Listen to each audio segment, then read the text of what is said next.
well.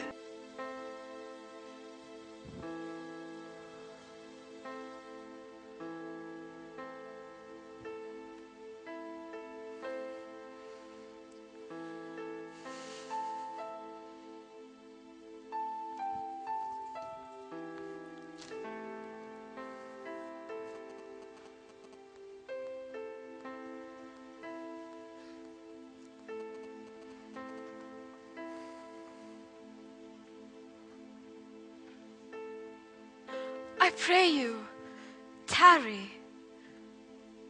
Pause a day or two before you hazard, for in choosing wrong, I lose your company.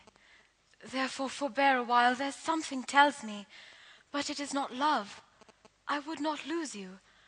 And you know yourself hate counsels not in such a quality. But lest you should not understand me well, and yet a maiden hath no tongue but thought. I would detain you here some month or two before you venture for me. I could teach you how to choose right. But then I am forsworn, so will I never be. So may you miss me. But then you make me wish a sin that I had been forsworn. Beshrew your eyes, they have all looked to me and divided me. One half of me is yours, the other half yours. Mine own I would say, but if mine, then yours. And so all yours. Oh, these naughty times put bars between the owners and their rights. And so though yours, not yours. Prove it so, let fortune go to hell for it, not I. I speak too long, but 'tis to peace the time, to eke it, to draw it out in length, to stay you from election. Let me choose, for as I am, I live upon the rack. Upon the rack, Bassanio, then confess what treason there is mingled with your love. None but the ugly treason of mistrust that makes me fear the enjoying of my love. There may as well be amity and life, between snow and fire, than treason and my love. Aye, but I fear you speak upon the rack, where men enforced do speak anything. Promise me life, and I'll confess the truth. Well then confess and live. Confess and love had been the very sum of my confession. Oh, happy torment when my torturer doth teach me answers for deliverance. But let me to my fortune and the caskets. Away then, I am locked in one of them. If you do love me, you will find me out. Nerissa and the rest, stand all aloof. Let music sound while he doth make his choice. Then if he lose, he makes a swan-like end, fading in the music. That the comparison may stand more proper, my eyes shall be the stream, and watery deathbed for him. He may win, and what is music then? Then music is even as a flourish, when true subjects bow to a new crowned monarch. Such it is as are those dulcet sounds in break of day that creep into the dreaming bridegroom's ear and summon him to marriage. Now he goes with no less presence, but with much more love than young Alcides, when he did redeem the virgin tribute paid by howling Troy to the sea monster. I stand for sacrifice. The rest aloof, the Dardanian wives, with bleared visages, come forth to view the exploit. Go, Hercules, live thou, I live. I view the fight with much, much more dismay than thou, that makest the fray. Tell me, where is fancy bred? Or in the heart or in the head? How begun, how nourished? Reply.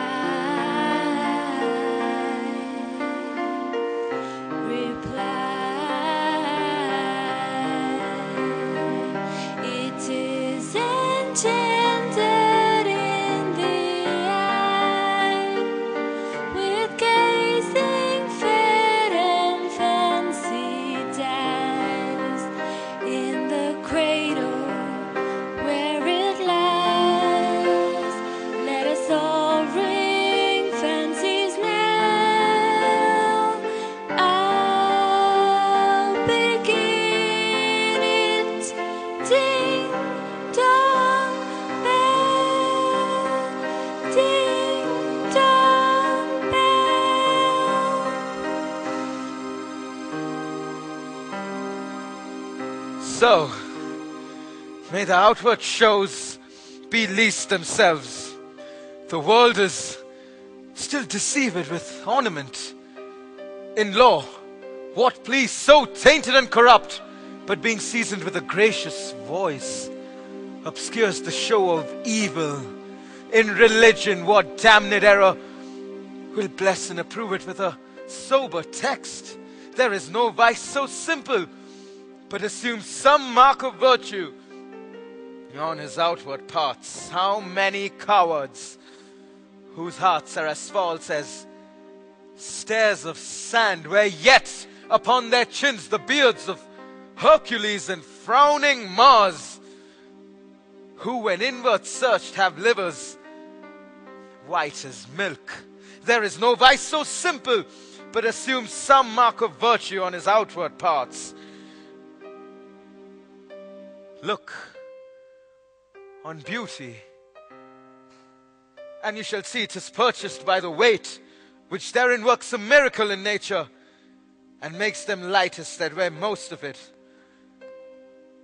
So are those crisped, snaky, golden locks, which make it such wanton gambols in the wind, upon supposed fairness often known to be the dowry of the second head, the skull that bred them in the sepulchre. Thus ornament is but a guileless show to a most dangerous sea,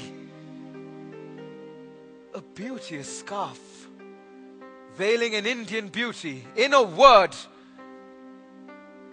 the seeming truth that cunning times put on to entrap the wisest. Therefore then, thou gaudy gold, hard food for Midas, I will none of thee, nor none of thee, thou pale and common drudge tween man and man, but thou meager lead, thy paleness moves me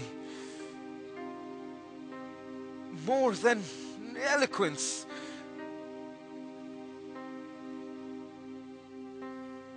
And here choose I.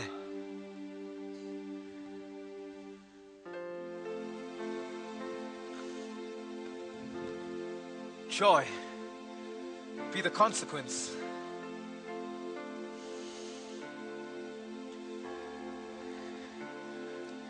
How all other passions fleet to air, as doubtful thoughts and rash embrace of despair, and shuddering fear and green-eyed jealousy. O love, be moderate, allay thy ecstasy, in measure reign thy joy. Scant the success I feel, too much thy blessing. Make it less for fear I surfeit. What find I here? Fair Portia's counterfeit. What demigod hath come so near creation? Move these eyes, or whether riding on these eyes of mine seem they in motion. Here are severed lips, parted with sugar breath, so sweet that a bar should sunder such sweet friends. Here in her hair the painter plays the spider, and hath woven a golden mesh trap the hearts of men. But her eyes, how could he see to do them? Having made one, methinks she should have power to steal both his, and yet look how far the substance of my praise doth wrong the shadow in underprizing it. Here's the scroll, the continent and summary of my fortune.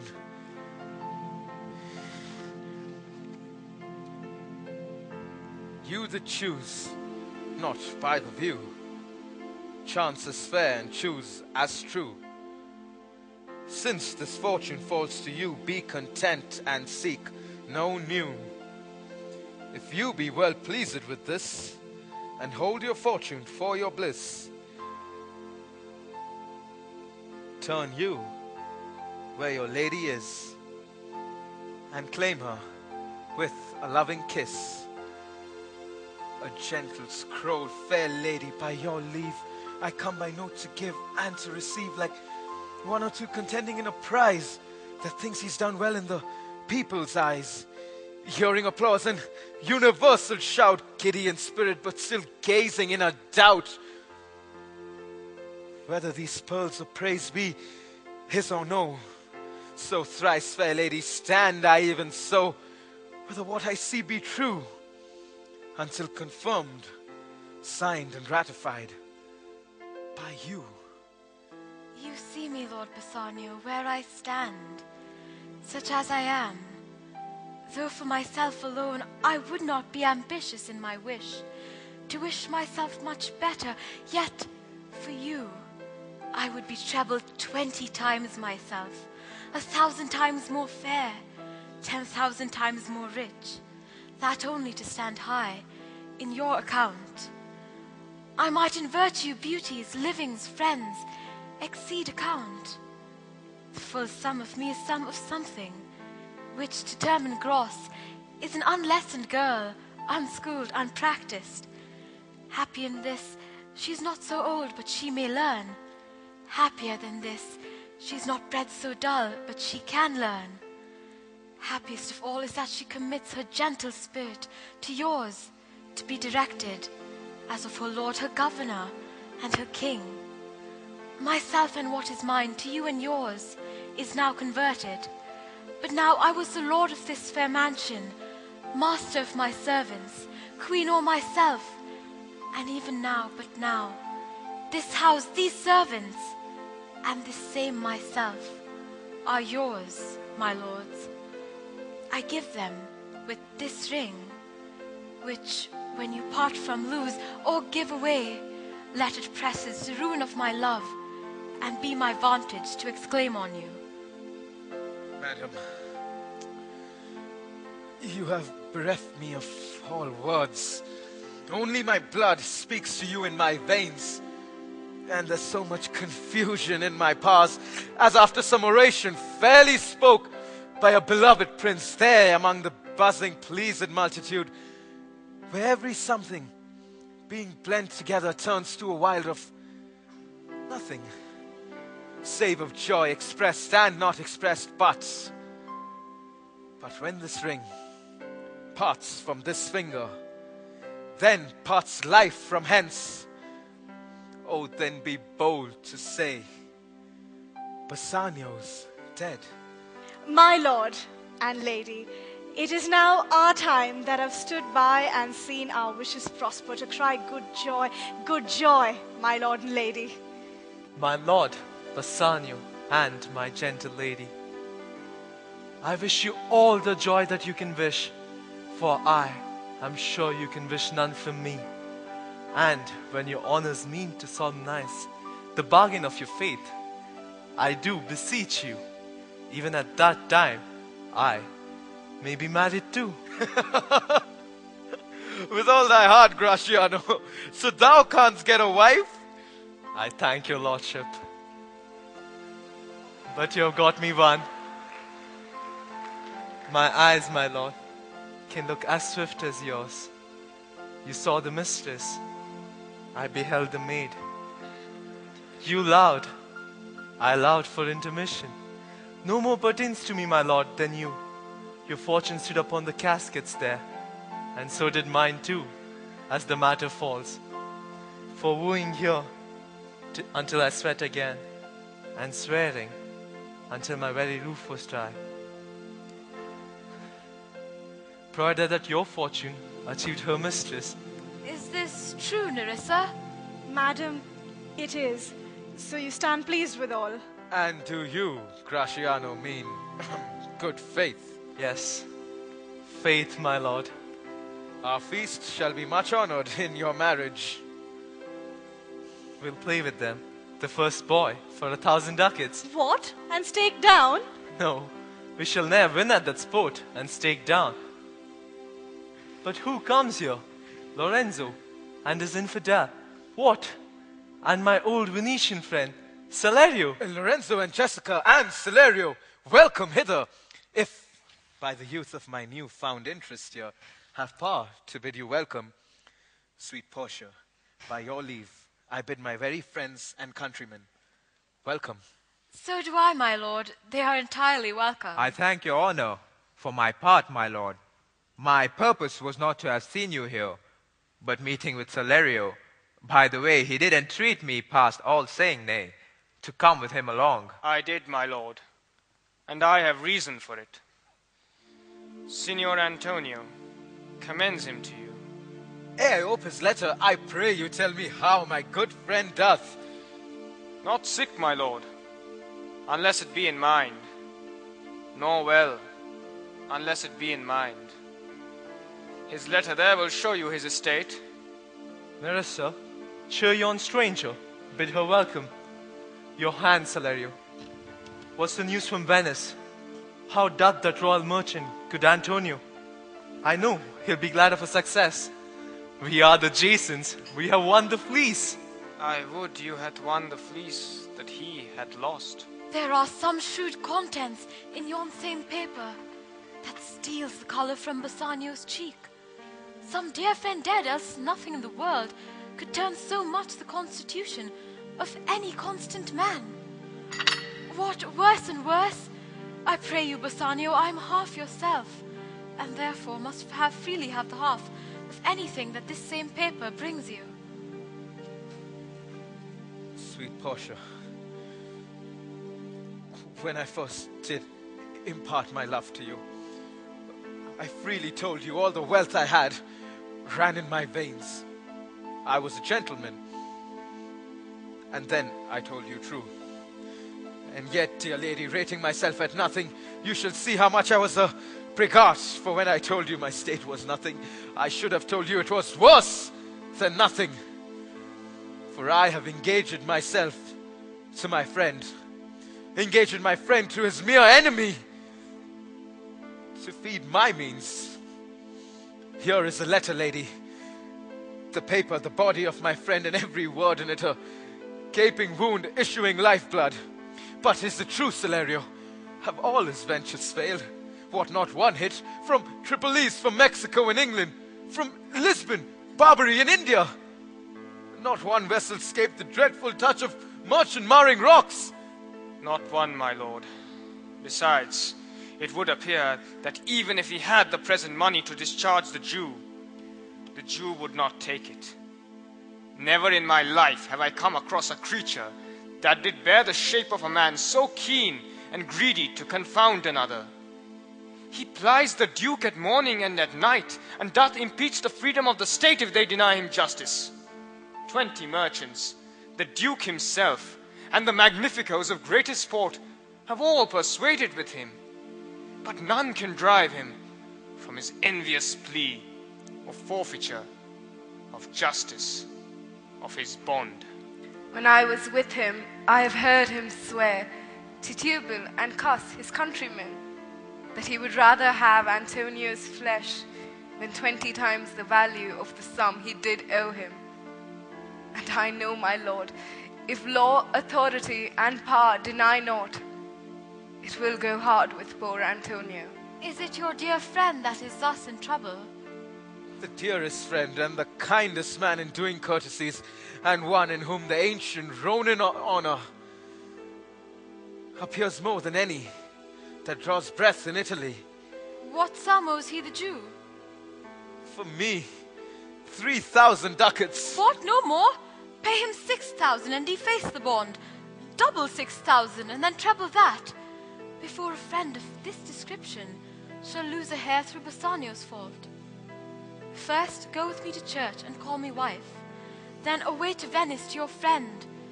For never shall you lie by Portia's side with an unquiet soul. You shall have gold to pay the petty debt 20 times over. When it is paid, bring your true friend along. Nerissa and myself, meantime, will live as maids and widows. Come away, for you shall hence upon your wedding day. Bid your friends welcome. Show a merry cheer, since you are dear bought. I will love you, dear, but let me hear the letter of your friend. Sweet Bassanio, my ships have all miscarried. My creditors grow cruel. My estate is very low. My bond to the Jew is forfeit. And since in paying it it is impossible I should live, all debts are cleared between you and I, if I might but but see you at my death. death. Notwithstanding, use your pleasure. If your love do not persuade you to come. Let not my letter. Oh, love, dispatch all business and be gone. Since I have your good leave to go away, I will make haste. But till I come again, no bed shall e'er be guilty of my stay, nor rest be interposer twixt us twain.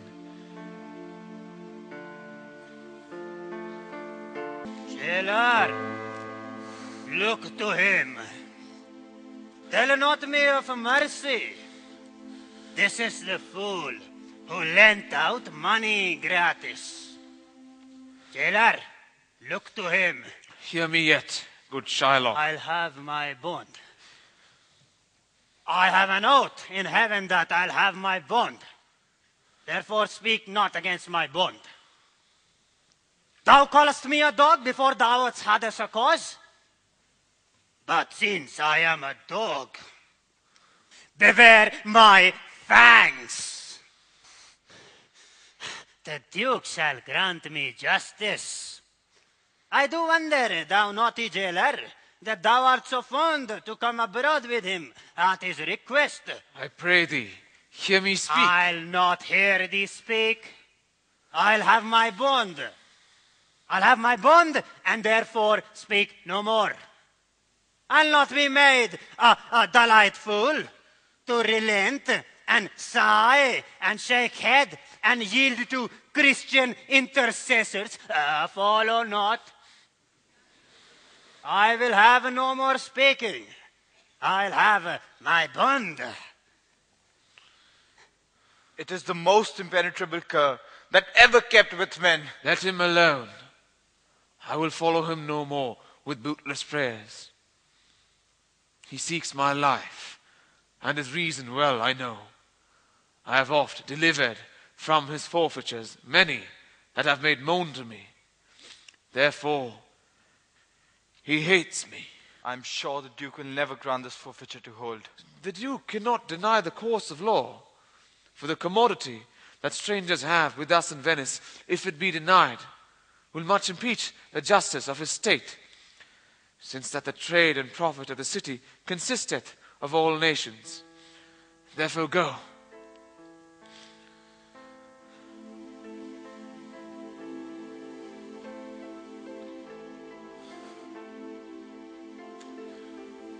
These griefs and losses have so baited me that I shall hardly spare a pound of flesh tomorrow to my bloody creditor.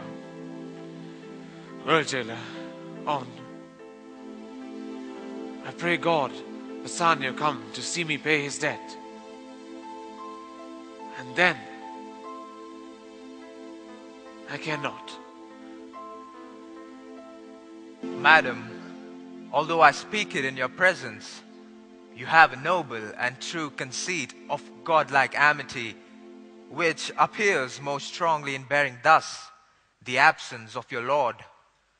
But if you knew to whom you show this honor, how true a gentleman you send relief, how dear a lover of my lord, your husband, I know you would be prouder of the work than customary bounty can enforce you.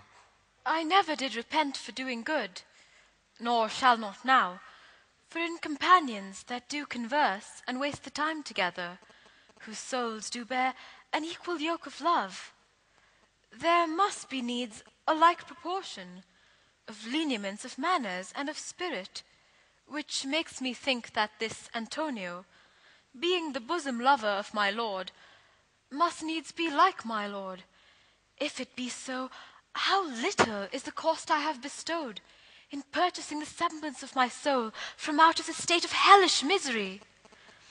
This comes too near the praising of myself, therefore no more of it. Here are other things, Lorenzo. I commit into your hands the husbandry and manage of my house until my lord's return. For mine own part, I have toward heaven breathed a secret vow to live in prayer and contemplation, only attended by Nerissa here. There is a monastery 2 miles off, and there will we abide.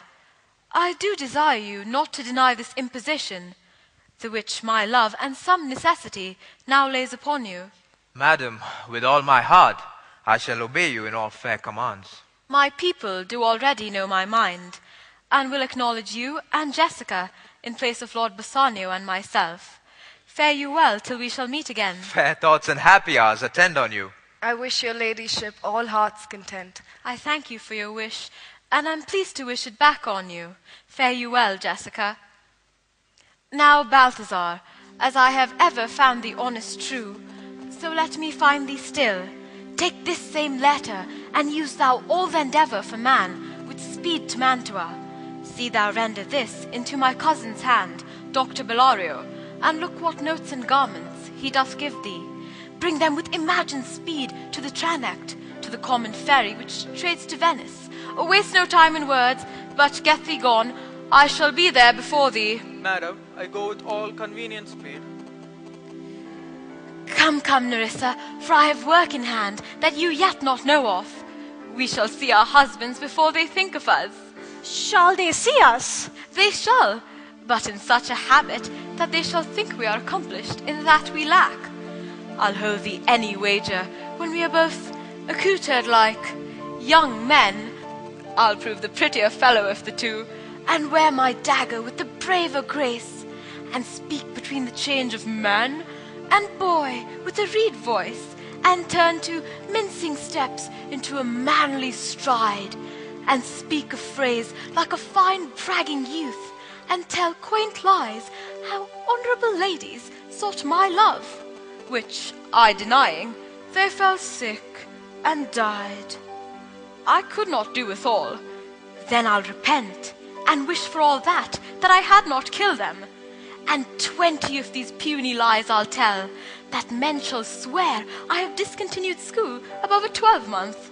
I have within my mind 1,000 raw tricks of bragging jacks, which I shall practice. Why shall we turn to men? Why, what a question's that? If thou wert near lewd interpreter. But come, I shall tell thee all my whole device in my coach, which stays at the park gate. Come away, for we must measure 20 miles today. Yes, truly. For, look you, the sins of the father are to be laid upon the children. Therefore, I promise you, I fear you. I was always plain with you, and now I speak my agitation of the matter. Therefore, be of good cheer, for truly, I think you're damned. But there is one hope in it that can do you any good. But that is a bastard hope neither. And what hope is that, I pray thee? Mary, you may partly hope your father got you not, that you're not the Jew's daughter. That were a kind of bastard hope indeed. So the sins of my mother should be visited upon me. Truly then, I fear you're damned both by father and mother. Thus, when I shun Scylla, your father, I fall into Charybdis, your mother. You're gone both ways. I shall be saved by my husband. He hath made me a Christian. Truly, the more to blame he. We were enough Christians before. In as many as could one live by another, this making of Christians will raise the price of hogs. Well, if we all grow to be pork eaters, we shall not shortly have a rash on the coal for money. I'll tell my husband, Launcelot, what you say. Here he comes.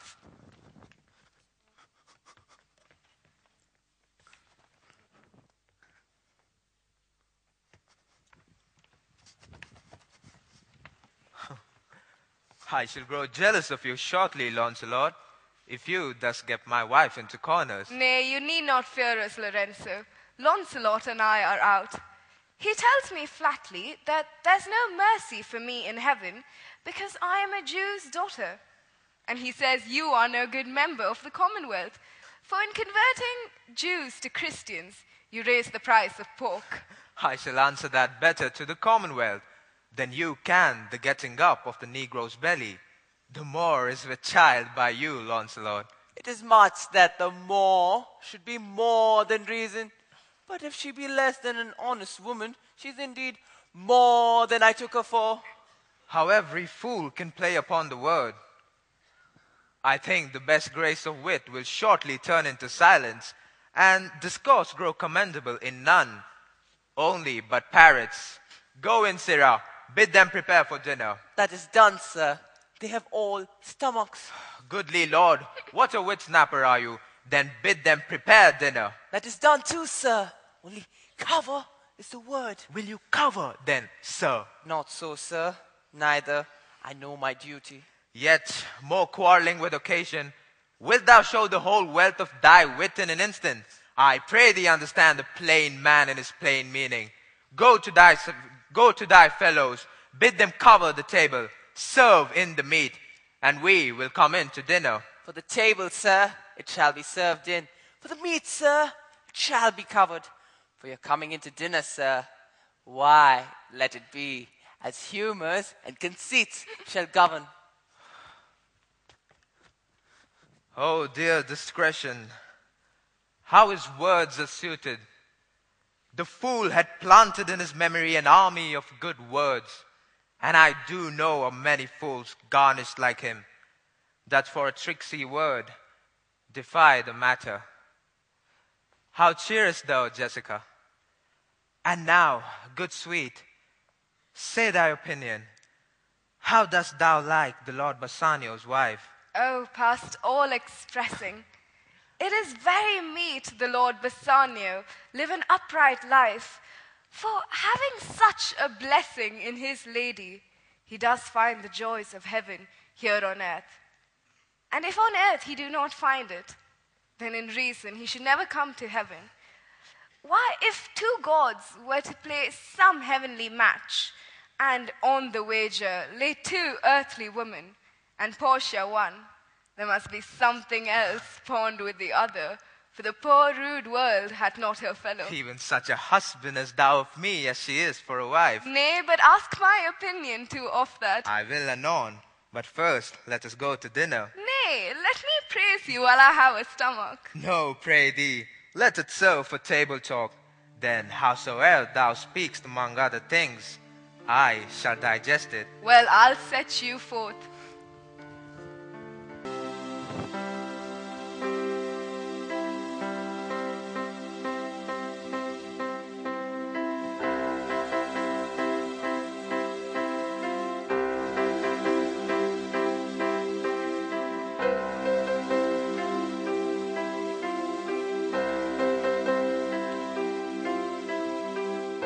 Rise, all rise.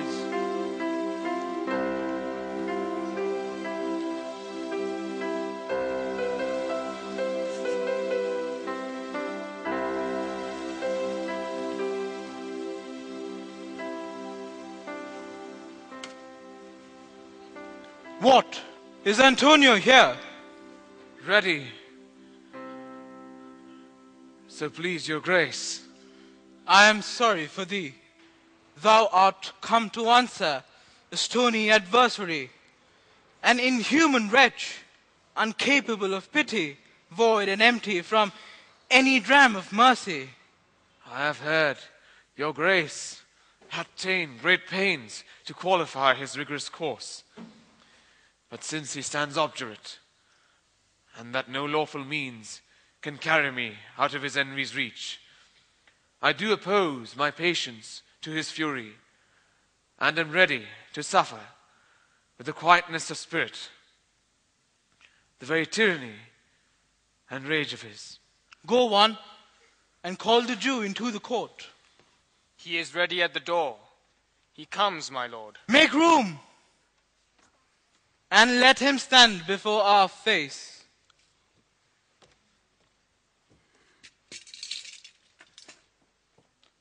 Shylock, the world thinks, and I think so too, that thou but leadest this fashion of thy malice to the last hour of act, and then 'tis thought thou'lt show thy mercy and remorse more strange than is thy strange apparent cruelty. And where thou now exactest the penalty, which is a pound of this poor merchant's flesh, thou wilt not only lose the forfeiture, but touched with human gentleness and love, forgave a moiety of the principal, glancing an eye of pity on his losses that have of late so huddled on his back, enough to press a royal merchant down and pluck commiseration of his state from brassy bosoms and rough hearts of flint, from stubborn Turks and Tartars never trained, to offices of tender courtesy. We all expect a gentle answer, Jew. I have possessed your grace of what I purpose, and by our holy Sabbath have I sworn to have the due and forfeit of my bond. If you deny me, let the danger light upon your charter and your city's freedom. You'll ask me why I rather chose to have a weight of carrion flesh than to receive 3,000 ducats. I'll not answer that, but say it is my humor. What? Is it answered? What if my house be troubled by a rat, and I'll be pleased to give 10,000 ducats to have it banned? What? Are you answered yet? Some men there are love not a gaping pig. Some that are mad if they behold a cat. And others, when the bagpipe sings, the nose cannot contain their urine for affection. Mistress of passion sways it to the mood of what it likes or loathes. Now for your answer. Since there is no firm reason being rendered as to why he cannot abide a gaping pig, why he a harmless necessary cat, and why he a woolen bagpipe but of force must yield to such inevitable shame as to offend himself being offended. So, can I give no reason? Nor I will not, more than a lodged hate and a certain loathing I bear Antonio, that I follow thus a losing suit against him. Are you answered? This is no answer, thou unfeeling man, to excuse the current of thy cruelty. I am not bound to please thee with my answers. Does every man kill the thing they do not love? Hates any man the thing he would not kill. Every offense is not hate at first, What? Shylock. Wouldst thou have a serpent sting thee twice? I pray you, think you use question with the Jew.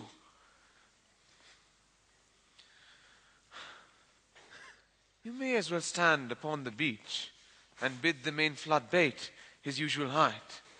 You may as well use question with the wolf, why he hath made the ewe bleat for the lamb. You may as well forbid the mountain pines to wag their high tops and make no noise when they are threatened with the gusts of heaven. You may as well seek to do anything most hard, than which what's harder, his Jewish heart. Therefore I do beseech you, make no more offers, use no farther means, but with brief and plain conveniency. Let me have judgment, and the Jew his will. For thy 3,000 ducats, here is 6, Shylock. If every ducat in 6,000 ducats were in 6 parts, and every part a ducat, I would not draw them. I would have my bond.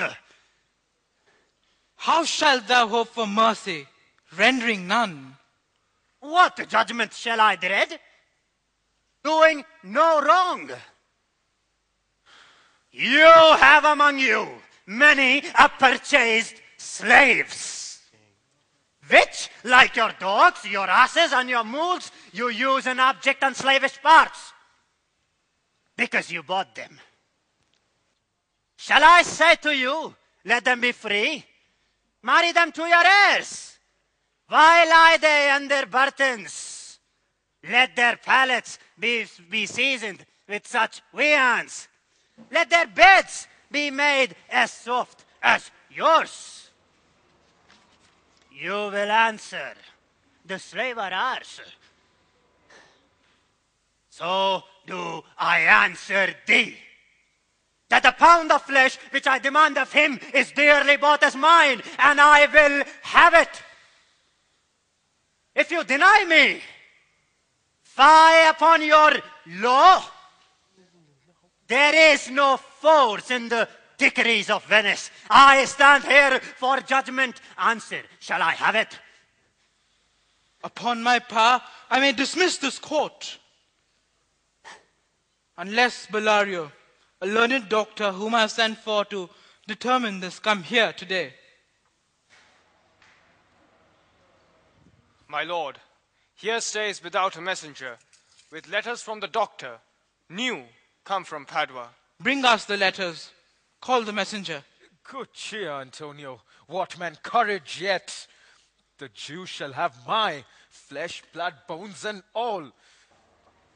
Hey, you loose for me one drop of your precious blood. I am a tainted wether of the flock, that meetest for death. The weakest kind of fruit drops earliest, and so let me. You cannot better be employed, Bassanio, than to live still and write